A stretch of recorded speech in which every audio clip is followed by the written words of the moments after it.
A Bíblia conta para nós que na tentação no deserto, Satanás se dispôs a oferecer tudo a Cristo. Eu quero ler Lucas 4, versos 5 a 7, que dizem assim: Então o diabo levou-o a um alto sítio, a um alto lugar, e mostrou-lhe num relance todos os reinos do mundo e disse-lhe: Dar-te-ei toda a autoridade sobre eles e a sua glória, porque como me pertencem, posso dá-los a quem eu quiser. Será tudo teu, se me adorares. Dizíamos que, na tentação no deserto, Satanás se dispôs a oferecer tudo a Cristo, agora com um detalhe: fazendo mau uso, ele aqui está como tentador, fazendo mau uso de um princípio espiritual poderoso, real. Só se possui aquilo de que se está disposto a abrir mão. Agora, ele está fazendo uso desse princípio, de modo ruim, é claro. Ele está, entre aspas, abrindo mão de tudo para possuir tudo. Qual é a lógica aqui?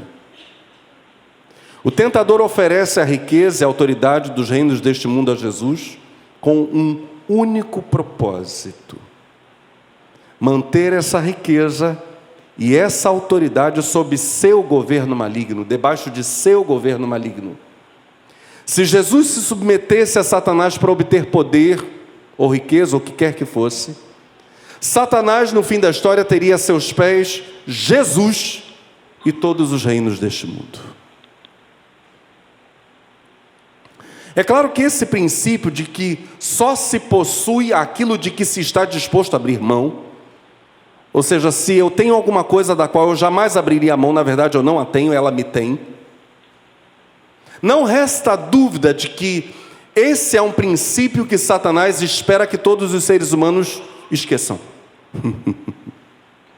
Que todos sofram de amnésia e não saibam que, se não podem abrir mão de determinada coisa, não a possuem efetivamente. Mas, se Jesus submetesse, voltamos, para obter poder, para obter riquezas, para obter autoridade, o inimigo teria a seus pés Jesus e todas as demais coisas. Paulo escreve aos Romanos no capítulo 6, verso 16: Não sabem que quando vocês se oferecem a alguém para lhe obedecer como escravos, tornam-se escravos daquele a quem obedecem, escravos do pecado que leva à morte, ou da obediência que leva à justiça. Noutras traduções, se vocês se submetem como servos a algo disso, vocês se tornam escravos. Isso nos leva a alguns conceitos. Eu tenho dito isso para minha esposa nos últimos dias. Esses conceitos têm queimado no meu coração recentemente.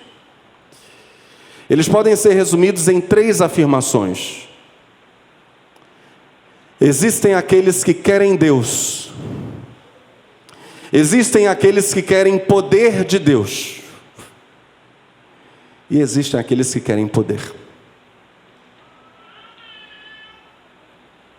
Aos que querem Deus, aos que querem poder de Deus e aos que querem poder.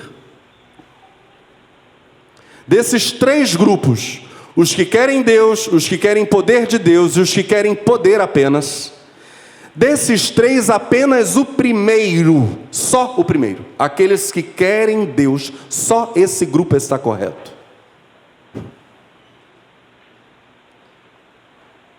Satanás espera que os homens queiram poder. Presta muita atenção. Por vezes, até mesmo poder de Deus. Jamais ele quer que os homens queiram Deus. A verdadeira igreja de Cristo, temos aqui alguém que faz parte dela? Amém. A verdadeira só quer o poder de Deus, porque quer as virtudes de Deus, quer a pessoa de Deus, o Deus verdadeiro. E a não ser que ele se manifeste, ou melhor, que ele não se manifeste, o Deus verdadeiro é sempre, quando ele se manifesta, sempre. Deus verdadeiro é sempre sinônimo de poder. Então, a verdadeira igreja de Cristo anseia que acima e à frente de todas as realidades esteja Deus. E que Deus apareça, Deus se manifeste. E a manifestação do Deus verdadeiro, por toda a Escritura, sem qualquer sombra de dúvida, é uma irrupção de poder. Mas não é que eu queira o poder apenas, eu quero é Deus. Porque eu quero Deus, por consequência, quando Deus se manifesta, eu quero o seu poder. Porque eu não posso ter a manifestação de Deus sem que se manifeste poder. As muitas falas de Jesus sobre o governo de Deus apontam justamente para essa necessária manifestação de poder quando Deus se manifesta. A chegada do reino de Deus, diz Jesus, é comprovada pelo poder do Espírito de Deus. Observa que isso é uma consequência. A chegada do Deus poderoso, do Deus verdadeiro, traz sempre consigo a chegada do poder de Deus. Estamos juntos? Eu não estou buscando a coisa secundária, eu estou buscando a coisa primária, que traz consigo a coisa secundária necessariamente. Mateus capítulo 10, verso 7. E indo pregai dizendo, é chegado o reino dos céus, curai os enfermos, limpai os leprosos, ressuscitai os mortos, expulsai os demônios, de graça recebestes, de graça dai. Mateus 12, verso 28, ainda o Senhor Jesus dizendo, porém, se eu expulso demônios pelo poder do Espírito de Deus, isso prova que o reino de Deus chegou até vocês. Onde o reino de Deus chega, necessariamente chega o poder. Lucas capítulo 10, versos 8 e 9. E em qualquer cidade em que entrardes e vos receberem, comei do que vos puserem diante, e curai os enfermos que nela houver, e dizei-lhes, é chegado a vós o reino de Deus. Por isso as curas estão acontecendo. Por isso as libertações estão acontecendo. Por isso as restaurações estão acontecendo. Porque Deus chegou, e quando Deus chega e se manifesta, irrompe poder. A presença do reino de Deus entre os homens é comprovada, não pela chegada de um novo jogo político, não por uma nova classe, uma nova categoria de democracia, mas a presença do reino de Deus entre os homens se comprova pela manifestação do poder transformador do Evangelho. E é justamente isso que a ceia significa. Eu cito um teólogo batista, Russell Moore, que disse o seguinte: por meio da comida, em um banquete messiânico, um banquete com e do Messias, a igreja anuncia que o reino irrompeu, que uma nova ordem está nascendo, e que os governantes desta era, o seu Moore não está se referindo simplesmente aos reis das nações, não é essa a ideia. Os governantes deste mundo tenebroso, isso é uma citação indireta de Efésios capítulo 6. Volto à leitura da fala de Russell Moore. Por meio da comida, em um banquete messiânico, a igreja anuncia que o reino irrompeu, que uma nova ordem está nascendo e que os governantes desta era estão sendo expulsos. Pense comigo por um instante o que é propriamente a ceia do Senhor. Daqui a pouco participaremos do pão e do vinho. Aleluia. A ceia do Senhor é uma refeição na corte. Ela é isso. A ceia do Senhor é uma refeição na corte do poderoso, do grande rei. Diferente das cortes de todos os príncipes deste mundo, não há serviçais. A Bíblia diz que quem serve o banquete é o próprio Rei. Nesta celebração, celebra-se a morte voluntária do Rei. Morte voluntária do Rei no campo de batalha, pela vida dos seus súditos. E há uma entrega tão absoluta, essa morte do Rei na batalha, que tudo, preste muita atenção nisso, tudo pode ser feito com os elementos da ceia. Eu e você podemos pegar esses elementos e ingeri-los. Eu e você podemos pegar esses elementos e cuspi-los no chão. Nós podemos pegar os elementos e jogá-los no lixo.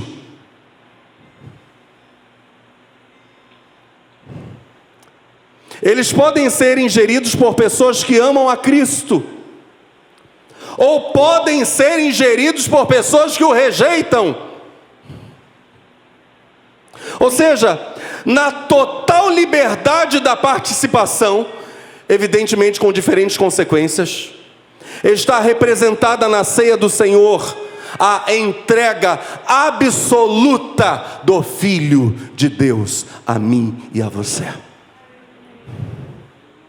Ele se entrega e diz: façam alguma coisa comigo. Decidam o que vocês vão fazer comigo.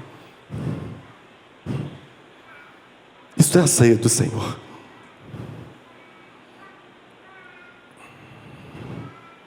Diferente de todos os banquetes que se faziam na antiguidade, esse era um costume antigo, depois de uma grande batalha, quando os vencedores voltavam para a sua terra, eles comemoravam, eles honravam no banquete a memória dos que tinham sacrificado a própria vida. A ceia do Senhor é diferente. Ela é um banquete real, celebrado na mesa do grande Rei em sua honra, mas também em sua presença. Ele está ali. Ele está aqui. Celebra-se na ceia a morte daquele que vive, pois Cristo possui todo o poder sobre a morte. Diz-se na ceia que a força para todas as batalhas e a alegria por todas as vitórias, ambas as coisas, vêm do grande Rei. A força vem do pão que se come, que é a sua carne. A alegria vem do vinho que se bebe, que é o seu sangue. A vitória do grande Rei na sua morte é celebrada na ceia do Senhor. E se celebra tudo aquilo que o próprio Rei disse que a sua morte significava. E Jesus disse, em João capítulo 12, verso 31, agora é o juízo deste mundo, agora será expulso o príncipe deste mundo. Aleluia. Agora será expulso, disse Jesus, o príncipe deste mundo. A expulsão do príncipe deste mundo está na derrota do poder da morte, na derrota do poder amedrontador do sofrimento. Preste muita atenção nessas coisas, porque essa é uma questão fundamental para nós agora. Jesus aniquila na sua cruz o poder da morte e o poder amedrontador do sofrimento. A vitória do grande Rei é vitória sobre a morte por meio da morte. Uma morte pública, para que todos a vissem e todos pudessem crer. E é notável que os efeitos salvadores da fé, da morte, digo, em Jesus Cristo, só possam ser sentidos mediante a fé. É preciso olhar para a cruz de Cristo, olhar com os olhos da fé, para que se sintam os efeitos libertadores, poderosíssimos dessa morte. Agora veja só, se ninguém cresce na substituição operada na morte de Cristo, Cristo teria morrido em vão. Mas se uma pessoa apenas tivesse crido na substituição operada na morte de Cristo, Cristo teria obtido vitória. Quantos aqui creem nessa substituição? Cristo venceu. Cristo venceu. É necessária a pregação. Por meio dela, as pessoas são capazes de crer. E Satanás é expulso. Cai o poder da morte. Cai o poder amedrontador do sofrimento. Quando a pessoa crê na morte de Cristo em seu lugar, a substituição, os seus pecados, diz a Bíblia, são perdoados. Cristo passa a ser, efetivamente para essa pessoa que crê, advogado diante de Deus Pai, o justo juiz de toda a criação. A pergunta que fazemos é essa, da mais alta importância: como Satanás poderia retornar para a vida dessa pessoa? Já que ele foi expulso, já que o seu poder foi posto por terra por meio do perdão de pecados. Como Satanás conseguiria voltar a oprimir o ser humano? Quando a pessoa creu na morte de Cristo em seu lugar, os pecados foram perdoados. Mas como? Porque Satanás quererá voltar. O príncipe deste mundo poderia retornar e ter de novo a pessoa debaixo dos seus domínios. Como o falso valente, porque Jesus o apresenta como um valente, como o falso valente poderia retornar para a sua velha casa? E Jesus diz que a vida humana antes da libertação, antes da fé em Cristo, é uma casa em que o mal habita. Como o falso valente, repito, poderia voltar para a sua velha casa e impedir ou atrapalhar a jornada da pessoa até o paraíso? Ora, depois que a pessoa creu em Cristo, Satanás não pode impedir a pessoa de crer em Cristo, pois ela já creu. Ele não pode tentar fazer com que Deus rejeite o pecador, porque ele já está perdoado. Deus o aceitará. O que Satanás pode fazer para retornar e roubar a fé no coração de quem creu, como as aves que roubam a semente à beira do caminho? E repito, é certo que ele tentará fazê-lo. Lucas capítulo 11, verso 24 diz: quando um espírito imundo sai de um homem, passa por lugares áridos procurando descanso, e não o encontrando, diz: voltarei para a casa de onde saí. Quando chega, encontra a casa varrida e em ordem. Ou seja, ele tenta voltar. Eu quero já ir para a resposta. A única esperança, primeiro, é que a casa esteja vazia e adornada. E a única arma é desassociar fé e luta.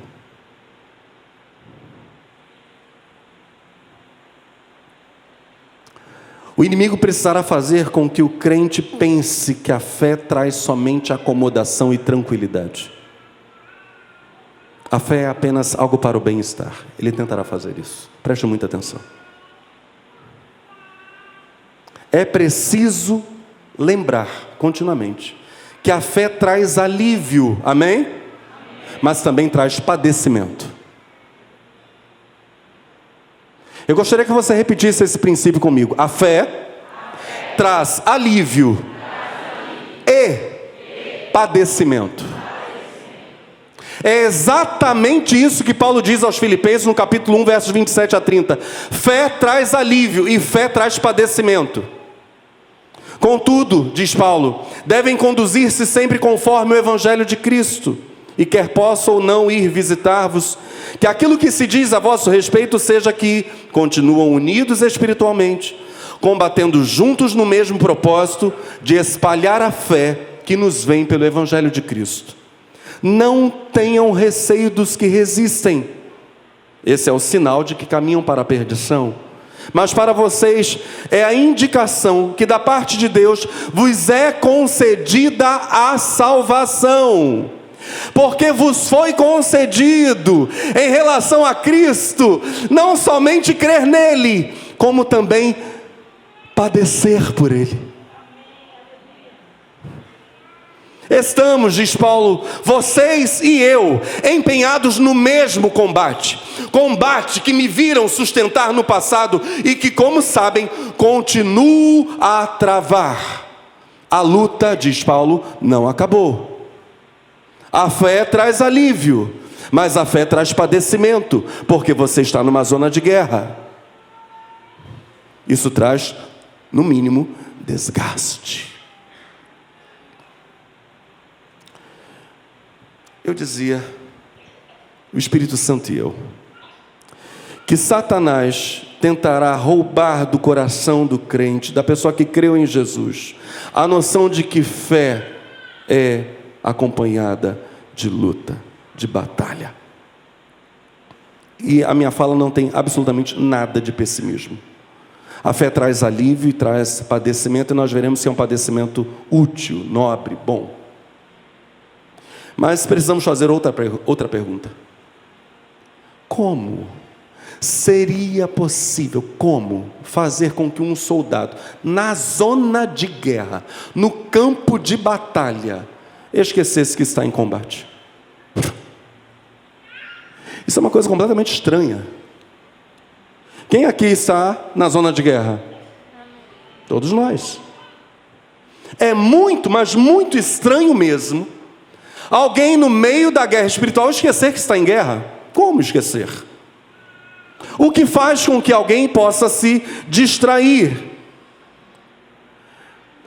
Poucas opções. Uma, o adversário tentará fazer com que a pessoa que creu pense que ele deu trégua, que a guerra parou por alguns minutos, alguns dias, alguns meses. Foi levantada uma falsa bandeira branca. Estamos em trégua. Ou ele tentará fazer com que a pessoa crente pense que ele foi embora. Ele não está ali. E essa é uma técnica de camuflagem. Você está presente, mas ninguém está te vendo. Acha que você não está mais ali. Não há maior perigo na vida de um cristão do que parar de lutar em oração e em ação pela salvação dos perdidos. Não há. Esse é o maior perigo. Esse tipo de paz falsa, parar de lutar em oração e parar de lutar em ação pela salvação dos perdidos, essa falsa paz já é vitória do inimigo. Lutar e padecer pela salvação dos perdidos é missão permanente da verdadeira Igreja de Jesus Cristo, da qual não se abre mão nunca. É essa a guerra. A questão é essa, não é outra. O padecimento anterior à fé genuína em Cristo é mera e simples consequência dos nossos muitos erros e pecados. Esse é o padecimento anterior à fé. O padecimento posterior à fé genuína em Jesus Cristo, acima de tudo, é consequência da nossa unidade com Deus em favor dos homens nesta era imperfeita. Estamos juntos no pensamento? É a consequência de muitos acertos numa era de muitos erros. No dizer de Paulo aos Filipenses, é um sinal, uma marca de salvação. você vai sofrer oposição, você vai sofrer resistência, porque você está combatendo pelo Evangelho de Cristo. Isso é sinal da sua salvação, diz Paulo.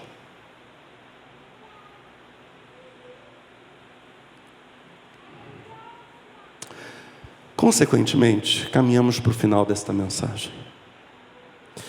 O despreparo para padecimento, o despreparo para sofrer por amor a Cristo, frequentemente resulta em negação da fé. E isso quer dizer que a negação da fé, na maioria das vezes, não é simplesmente não acreditar mais.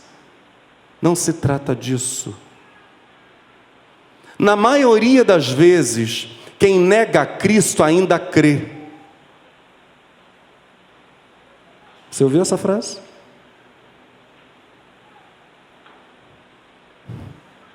Na maioria das vezes em que há negação da fé, em que há negação de Cristo, ainda se crê em Cristo. Ainda se acredita que Ele é o Salvador. Quando Pedro negou 3 vezes a Jesus, dizendo que não o conhecia, é óbvio que Pedro não havia se esquecido de quem era Jesus. Ele sabia muito bem quem era Jesus. Ele só não confessava aquilo que ele sabia ser verdadeiro. Ele sabia, ele cria no Senhor, mas este é o problema da negação. Jesus não era a coisa mais importante. Negação de Cristo não tem a ver necessariamente com crer, não, viu? Tem mais a ver com amar.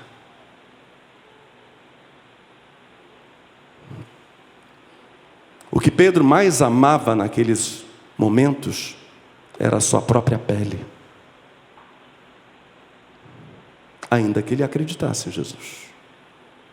É interessante que quando a gente folheia todo o Novo Testamento, ao longo de todo o Novo Testamento, no mais das vezes a advertência de Cristo para que os cristãos não o neguem, nada tem a ver com deixar de crer.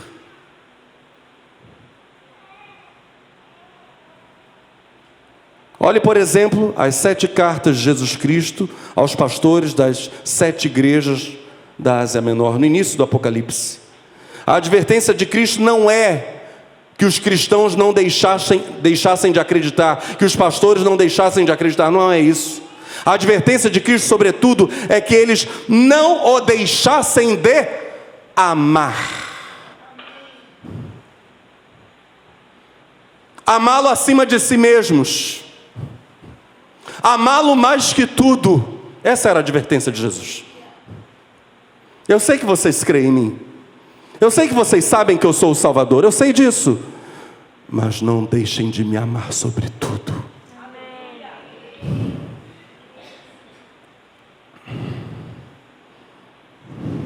A essência da negação da fé é esta: o amor por Jesus deixa de ser o primeiro amor. O serviço a Cristo deixa de ser o trabalho mais importante. Seguir a Cristo deixa de ser a própria missão da vida. É isso que significa negar a fé. Tem muita gente lotando as igrejas, acreditando que Jesus cura, que Jesus salva, que Jesus liberta, e negou a Cristo.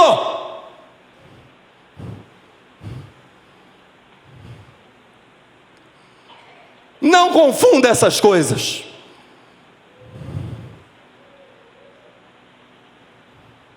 Se a ceia do Senhor é refeição feita na corte, na qual se celebra a morte voluntária do grande rei no campo de batalha pela vida dos seus súditos, a ceia do Senhor é para nós nesta noite e continuará sendo até o final da nossa vida uma grande fonte de inspiração para a guerra. Isto é a ceia do Senhor. ela inspira o exército de Deus. O ressurreto permanece conosco no campo de batalha e diz: meus filhos, a luta continua. Guerreiem, amando-me sobretudo, meus filhinhos. A ceia do Senhor está dizendo para nós que só há uma força que expulsa o inimigo e o poder da morte. Você pode dizer sobre esta força comigo agora? Diga assim: o amor por Cristo acima de tudo, e o desprezo à morte.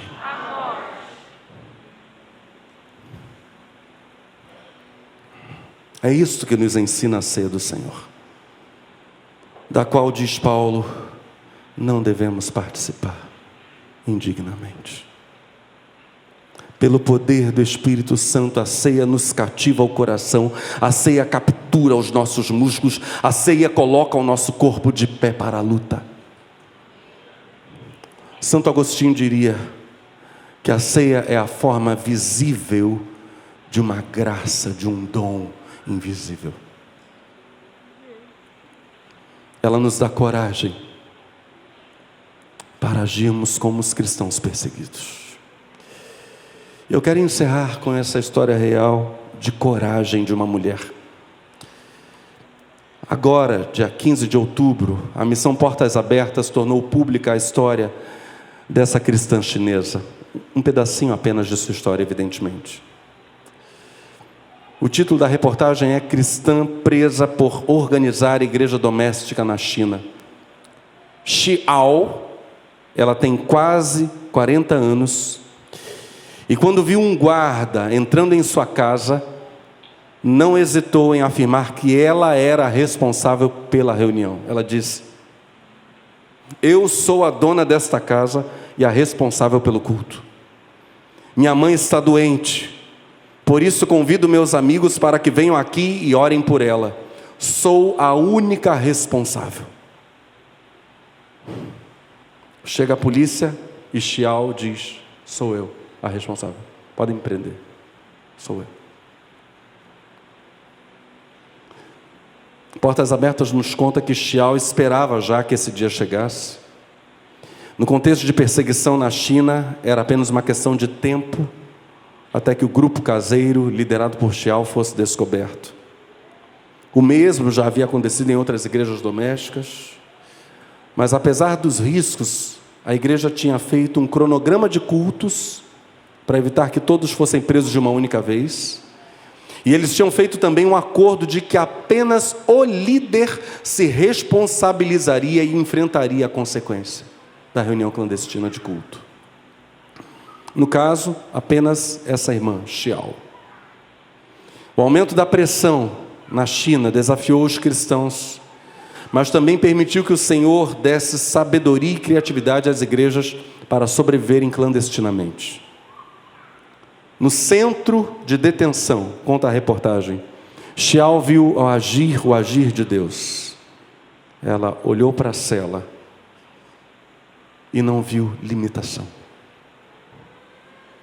Apenas viu um espaço diferente, onde ela teria que praticar a fé em Jesus e onde ela poderia compartilhar o Evangelho. Na prisão, precisavam executar tarefas durante a noite. Xiao viu nisso uma oportunidade para orar. Enquanto todos dormiam, ela trabalhava, orando ao Senhor, e sentiu o vigor e cuidado de Deus por ela naqueles momentos. Ela diz o seguinte: acredito que o Senhor tinha 2 grandes objetivos para mim na prisão. Primeiro, que eu evangelizasse meus colegas de prisão.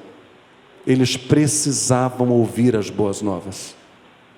Mesmo que eles não creiam, diz essa irmã chinesa, devo fazer a minha parte e testemunhar do amor de Deus. Em segundo lugar, ela diz, eu estava tão atarefada no ministério que não parava para me aproximar com profundidade de Deus. Ali, na prisão, estávamos apenas eu e ele.